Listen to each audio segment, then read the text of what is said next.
আসসালামু আলাইকুম রহমতুল্লাহ। বন্ধুরা সবাই কেমন আছেন? আজকে এই সুন্দর একটি হাদিস আপনাদের সামনে উপস্থাপনা করব ইনশাআল্লাহ।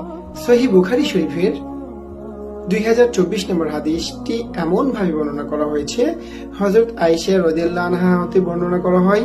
তিনি বলেন, যখন রমজানের শেষ দশক আসত তখন নবী করিম সাল্লাল্লাহু আলাইহি সাল্লাম তার লুঙ্গি কষে নিতেন, বেশি বেশি ইবাদত করার প্রস্তুতি নিতেন এবং রাত জেগে থাকতেন ও পরিবার পরিজনকে জাগিয়ে দিতেন। বন্ধুরা, শবে কদর এমন একটি রাত, যে রাতটি আমাদের জীবন থেকে যদি ছুটে যায় তাহলে আমাদের মতো হতভাগা কেউ থাকবে না। তাই আসুন আমরা কোনোভাবেই আমাদের জীবন থেকে শবে কদরকে মিস হতে দিব না, ছুটে যেতে দিব না। তাই আমরা বেজুর রাত্রিগুলোতে শবে কদর তালাশ করব। ইনশাআল্লাহ আমরা শবে কদর পেয়ে যাব। আর শবে কদর পেয়ে গেলে আমরা আমাদের জীবনের পেছনের সকল গুনাহ আল্লাহর কাছ থেকে ক্ষমা করে নিতে পারবো। সবাই ভালো থাকবেন, সুস্থ থাকবেন। আল্লাহ হাফেজ।